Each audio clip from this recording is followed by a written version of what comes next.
Welcome to Straight Talk Recovery. My name is Maurice Ruffin, I am Brett Adkins. And my name's Eric Amram. and today's topic is Fearless Moral Inventory, Step 4. And these gentlemen, my friends here, came up with that topic today. It was more like 30 seconds ago. We came up with. Well, that's how we do it. On the That's how we spot, roll. you know. Good. Okay, so Yeah. why do you choose Fearless Moral Inventory? So I feel like that can be looked at by people in recovery and people that are not in recovery, people that don't have a substance use disorder. Ideally, your fearless moral inventory, it brings out your character defects, your flaws, and now you have to face them. I'm gonna say this: some people don't want to face Yes. That's why they drink or use drugs, is they're covering up, right? The pain, they're covering up the sorrow. And by taking step 4, you are slowly beginning to chip away at your character defects, your flaws, and you become more healthier on the other side. it. Yes. What you think, Brett? What do I think, Mo? I don't know, man. What do you? I feel step 4. Anybody who's been in recovery and has gone through the steps or is in the process of doing the steps has probably heard that step 4 is the big bad boogeyman of the step process. Yes. And a lot of people do 1, 2, 3 out, 1, 2, 3 repeat, and they stop at step 4. And I having done a couple of them now, I think what gets overlooked the most with step 4 is that it really isn't only my defects. Obviously, that's the main crux of step 4 is I want to get a really good handle on what my defects are and how I've used those defects to damage myself and those around me. But it also gives me a look at how my defects a lot of times are actually attributes that I have misapplied. I like that. Okay. And so And that's awesome. and it's the realignment of how I take my defects and I turn them back into assets because a lot of those defects were survival mechanisms that served me well at a certain point in my life. Yeah. Right. It kept you alive. Right. And then later on, as my addictions progress, and like Eric said, it doesn't even have to be, you don't even have to have addictions for defects. Right. Right. Got it. Right. True. Copies of Absolutely true. And the sad thing about not to cut you off. No, you're good. Right. Some people that don't have addiction problems don't look at it as they have defects. Well, You know what I'm saying? But they do. right. You know. Well, one of the things about those people is they're always pointing the finger at somebody else, right? People in recovery, people out of recovery. With addiction, before you enter recovery, you have to learn that it's not everybody's fault. And you do that through portions of step 4.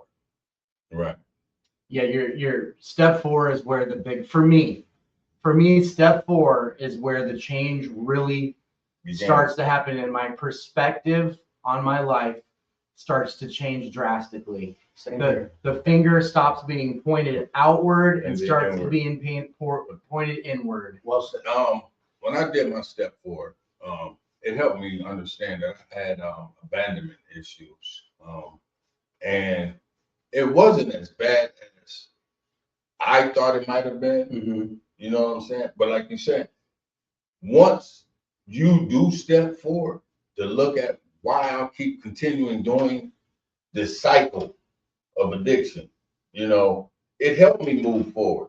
You know what I'm saying? Okay, this is why I treated certain people this way. Yeah. Have Yes. no long-term relationships. Yes. Because, And how people treat you that are addicted to something, right? Because it's a full circle. yeah, Oh, and that's another thing I think that may be is also step 4 is the beginning of, and you brought it up, for compassion for others, because you start seeing where other people are sick and why they treat me or others the way that they do, and all my whole perspective starts to change on the way I look at other people, the way I look at myself. But I also feel like you can't really talk about step 4 without at least touching on step 5, because I can go over that list And I really need to talk to another guy about that list, because if I do look at that list, I can get buried in all that negative stuff. Yeah. And it takes talking to a closed mouth, trusted friend Right. to point out to me, you know, hey, Some of those all of issues. this stuff isn't bad. Right. And we can, you know, this is all, we can fix this. I can say, you know, when I'm at work, a lot of clients will say, how do you deal with a bunch of people coming in, different people daily? I said, y'all just like me. And I don't take when y'all come in with a attitude or say certain things that's out of character, I don't take it to heart, because I know you still in early recovery. Yeah, especially You know. especially in detox. Right. They're I get the hard trainers. Yeah. But it reminds me where I was at. You know, it's not my recovery, but it reminds me. And then sometimes I have to pull back when I do get upset or frustrated. You know, I have to pull back and just say, take a minute and be like, okay, I know where we at. Oh, I mean, You know, and then I have to get the asking questions or talking to that person and explaining them, because sometimes it get overbearing for me when they constantly asking me, the coffee. yeah. You know, that's compassion fatigue right there. Yeah. That's and then I, you know, spin them or do something, and I'm doing something, I'm trying to get other work out the way, but then I know that's something they need to comfort them. Yeah. You know, it comforts them. So, and if I kind of, I ain't gonna say be disrespectful, but I might say something like, the coffee don't mean that much to me. So I get to it when I get to it. Yeah. But I come back and explain to them why I do that. You know what I'm saying? Like, because they don't need to be coddled. For one. right. And I tell some of them you got to kind of baby A little bit more than others. But some of them is like nitpicking. Hey, Mo, the coffee. Yeah. You know, and I'm like, man, is you the coffee watcher or something? Like, man, do something else. Drink some water. You know, but I tell them, like, you know, I push y'all because I know some of y'all can handle to look forward. You know what I'm saying? It's a bigger goal than some coffee. Yeah. You come here for recovery. Yes, it comforts you. Cigarettes comfort you, but sometimes you got to look at your addiction and all the things you did in your addiction. That might not be a good thing to drink some coffee. Well, caffeine usually isn't, but and it's also, I mean, speaking from my own personal experience when I'm in detox, the coffee is just an extension of I just need some external thing to make, but that's okay. I mean, when you're you know, it's all right. Yeah. Well, that's the reason why they don't allow sodas on campus. It's because it's part of the addiction. Oh yeah, especially, you know. Exactly. You know, you're drinking something, you're taking something. I'm glad you said that, because I quit smoking. It's been over a year now, and one day we was on North Campus, sitting at the butt hut, and I pulled a cigarette. The butt hut, I love that. I hit a cigarette, man, and I sucked it up real hard and held it. And when I blew it out, it was like, yeah, you got it. Yeah, it was like I took a hit of some crack and hit and pulled my cigarette, and I said, oh, heck no, you know, I gotta stop this. So luckily for me, and this is God did this for me. I had to go do some time after I left the treatment, which allowed me to not have a cigarette. And so when I got out, it was just like, I'm done, because the smell of it instantly got me sick. When I tried to light one, I hit it, and it was like, oh no. Yeah. You know, and so even right today, if I smelled it, like I get sick. And I'm glad he took that from me. Yeah.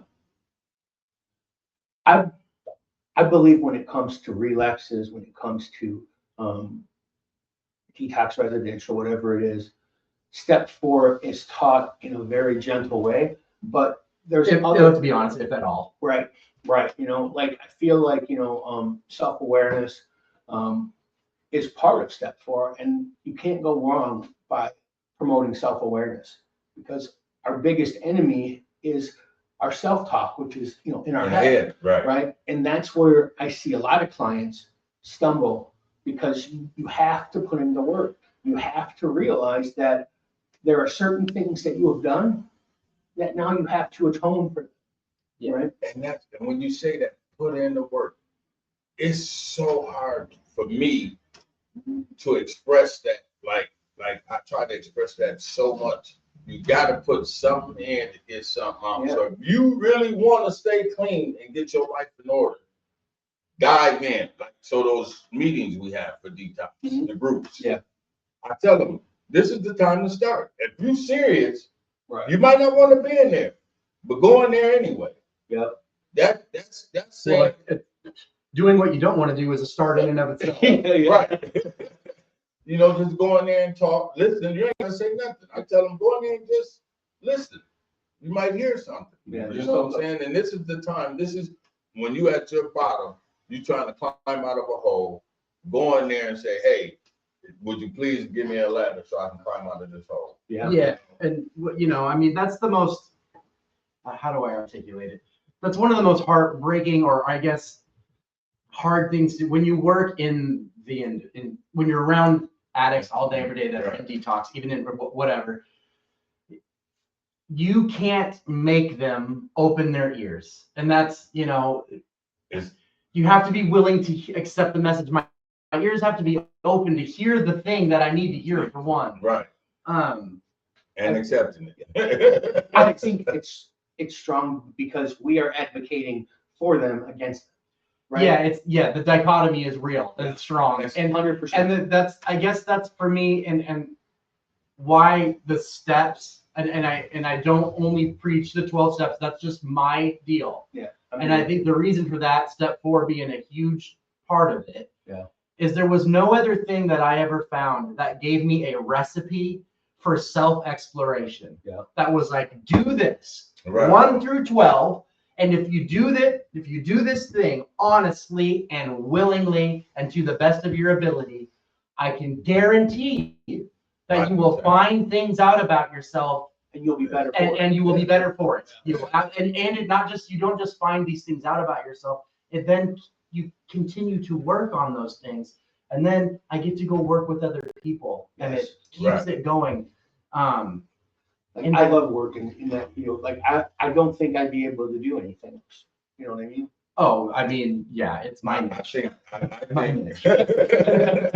hey, RLE, real life experience. Yeah. And giving back to the community, giving back, helping someone, trying to guide them to a better life as we experiencing.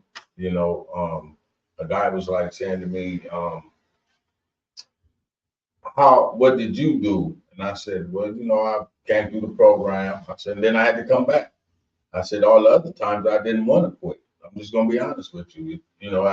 40 years of using crack cocaine, I didn't want to quit. I liked getting high. Yeah. You know what I'm saying? So I came back the second time and I said, and I dove right in. But I had in my mind to figure out what made me want to go back.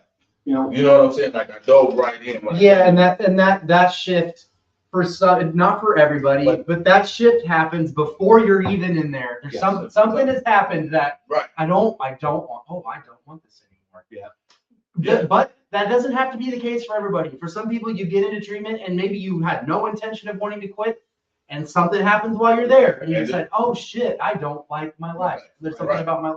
I wanted to change, and when they say they want to go to sober living, I said, I'm gonna just say this: there's no magic. Is what you put in, like you said, in that effort. You have to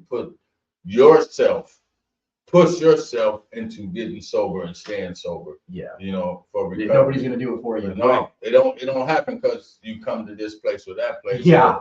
I'm at Center Campus or I'm at North Campus. You don't leave magic. Oh, I'm not an addict. I read 24 packets and I filled them out and now I'm cured.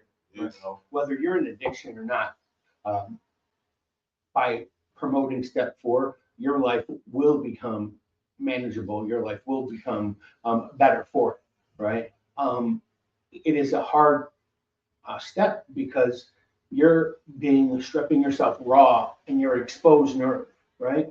But you're taking all the bad stuff away from you, and of course it's going to hurt. Like this is years and years and years of pain, right? But this will be the only time you'll have to feel it, because when the wind hits it and the sun hits it and that heals naturally, now you can move on to another part of it. Yeah, and I hate to sound super corny and all of that, but it really is, you're bringing the darkness to light. Yeah. It really is that. And You know, no matter what your religious or lack thereof beliefs are or whatever, Right. it's, you are bringing that shit that you hold in out To the surface. and I think you should want to bring it out, but then somebody bring it out. well, you might not even know that you know, you're not even aware, and that's the part that's tricky, you know.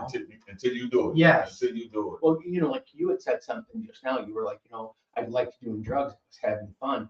You know, that becomes a hard thing to deal with when you need recovery because, like, for the first, I don't know, couple of years, like I had fun with pain pills, you know what I mean? And then it became not fun. Then it became more work than I was going through before when I started taking. I mean, like, it is something that you will always have to pay the price for. And we try and use to run from it. Right. You know? Cover it up. Yeah. And if people only knew that it's so much easier than you think to touch on step 4, I don't feel like people would run away scared like they do. Yeah, it's like that's why I mentioned that it's the boogeyman of the steps, and it's Right. like, and it's really not as bad. It's actually a very simple thing. Yeah. And I'd also like to say that just look at the language of the step itself. Is that you determine the exact nature of my wrongs, the nature of them, not the exact thing. I'm not doing on September 9th, I robbed my grandma. Right. You're figuring out the nature of my wrong. And I can say, I don't like to speak for other people, but having done this, worked with a bunch of people, and it's almost a universal thing that when I'm done with my 4th step, what I find out is that my defects are this. I'm a manipulator. I run on fear. I'm selfish. Those are the nature of my wrongs. Yeah. And all of those fall under the umbrella of fear. My life is ran on fear. And how can I remove that fear? That's where I think the real big spiritual stuff starts to come into play. But that's in whatever. Yeah, exactly. But well, like that is the reason why troops are rotated out every month when they're overseas, is because mental illness can stretch in there. So it's like we have, decades, years, we're put in that fight or flight mentality. And when we enter recovery, we're worrying about something good happening because something bad has always followed. So we can't enjoy it like we should because we're worried about the shoe drop. The old shoe to drop. Yeah, which you hear over and over and over. My legs feel really good. I'm waiting for the shoe to drop. Well, right. And then you're looking for it. Yes. So you're looking for it. And you make it. You manifest it. Because, now we're maybe getting into some other stuff, but that's another part of the perspective change is where, like, now when quote unquote bad things happen to me or whatever, things that I perceive to be bad in the moment, I now don't look at it like that, because things that I once thought were good that happened to me turned out to be not good in the long run. Right. And things that I thought were bad, jail is a perfect example, or it's a big one, an obvious one. Turns out to save my life. So I never know what those things are. So that's a part of relinquishing control. Absolutely. I don't know what is good and bad.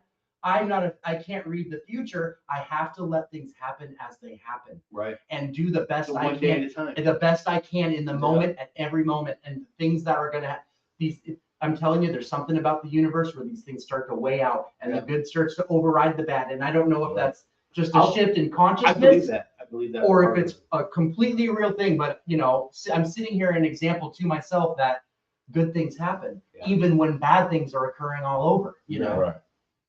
Like, it's called the impermanence of life. When you're up, it feels great. You never think you can go back down. When you're down, it really sucks. You never think you'll get back up, but it does happen. Right. Everything is temporary. And you have to handle the ebbs and flows with grace, or that alone will trip you. I'm going to say this because of the topic. When you say fearless, some people, then this is when they get to the step 4. When they see fearless, they run. Yeah. Because of fear. Right. Fear. Like that 4-letter word. Fearless, that means I gotta go. And I can say this. I talked to a client, and she's told me something private. about her life. And I said, do you know what? Maybe you can, if you talk about that, maybe with your counselor or in group, and don't be afraid because it helps you let that go. Mm-hmm. You might not, you'd be saving somebody else's life or their recovery by opening up, and she said, I never looked at it like that. I said, sometimes we have to step outside the box. And not only does it help you let things go, and don't worry about, and I always say this, don't worry about who's sitting on the right or to the left or the front or back of you, because They're we fighting all over have an issue. They just might not talk about their issue, or they want to dress it up to make it seem as it ain't that bad. Oh, I was a functionable addict, or it was stuff no was given such to right, but they say, some Rationalize it. right, yeah. Right. And I said, best believe we all fucked up. Yeah.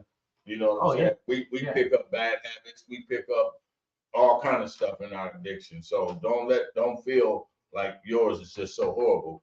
They just don't want to tell you the horribleness in their addiction, because they wouldn't be sitting next to you. Yeah. You know what I'm saying? Still hiding from it or whatever. And also, I would never want to change the language in the steps, but maybe, a searching and courageous moral inventory of myself, because it's not fearless as in absence of fear. There's some fear there, Right. but I have to just do it anyway. I was scared. I was nervous.